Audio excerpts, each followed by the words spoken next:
മാതാവിന്റെ തിരുനാൾ ദിനമായ ഫെബ്രുവരി 11 118 ജന്മദിനം ആഘോഷിച്ച ഫ്രഞ്ച് സന്യാസിനി സിസ്റ്റർ ആൻഡ്രേ റെണ്ടൻ ലോകത്തിലെ ഏറ്റവും പ്രായം കൂടിയ വ്യക്തിയായി ഗിന്നസ് റെക്കോർഡിൽ ഇടം നേടിയത് ആഗോള കത്തോലിക്ക സമൂഹത്തിന് അഭിമാനത്തിനും സന്തോഷത്തിനും കാരണമായിരിക്കുകയാണ്. ദീർഘായുസ്സിന്റെ സൗഭാഗ്യത്തിൽ ചരിത്രം കുറിച്ചിരിക്കുന്ന ഈ ഫ്രഞ്ച് കന്യാസ്ത്രീയമ്മയുടെ മുഖത്ത് നിഴലിക്കുന്ന സന്യാസ ജീവിതത്തിന്റെ ആനന്ദവും സന്തുഷ്ടിയും കൃതജ്ഞതയും പുഞ്ചിരിയും ആരെയും അതിശയിപ്പിക്കുന്നതാണ്.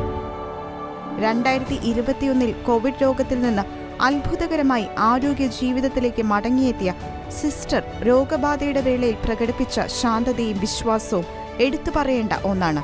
രോഗബാധയുടെ വേളയിൽ ഭയം അലട്ടിയിരുന്നോ എന്ന ചോദ്യത്തിന് തനിക്ക് മരണത്തെ ഭയമില്ലെന്നും അതിനാൽ ഭയത്തിന് സ്ഥാനമില്ലെന്നുമായിരുന്നു സിസ്റ്ററിന്റെ മറുപടി. മാത്രമല്ല, തന്റെ പൂർവികരോടും സഹോദരനോടും ചേരുവാൻ തനിക്ക് ആഗ്രഹമുണ്ടെന്നും സിസ്റ്റർ വ്യക്തമാക്കിയിരുന്നു. 115 പിറന്നാളിൽ ഫ്രാൻസിസ് പാപ്പ സമ്മാനിച്ച ജപമാലയുമായി 118 വയസ്സിലും പ്രാർത്ഥന തുടരുന്ന സിസ്റ്റർ ആൻഡ്രേ 1904 ഫ്രാൻസിലെ എൽസിലായിരുന്നു ജനിച്ചത്. പ്രൊട്ടസ്റ്റന്റ് സഭയോട് വിട പറഞ്ഞ് 19 വയസ്സിൽ കത്തോലിക്ക വിശ്വാസം സ്വീകരിച്ച സിസ്റ്റർ 40 വയസ്സിൽ വിൻസെൻഷ്യൻ സഭയിൽ ചേർന്ന് വിവിധ സേവന മേഖലകളിൽ ശുശ്രൂഷ വ്യാപൃതയായി സഭയ്ക്കും സമൂഹത്തിനും അനുഗ്രഹമായി സ്വയം സമർപ്പിച്ചു.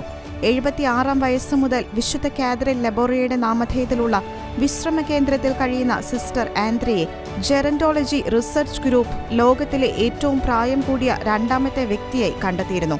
119 വയസ്സുണ്ടായിരുന്ന ജാപ്പനീസ് സ്വദേശിനി കാനെ തനക ഏപ്രിൽ 19 മരണപ്പെട്ടതിനെ തുടർന്നാണ് സിസ്റ്റർ ആൻഡ്രേ ലോകത്തിലെ ഏറ്റവും പ്രായം കൂടിയ വ്യക്തിയെ ഗിന്നസ് ബുക്കിൽ ചേർക്കപ്പെട്ടത്.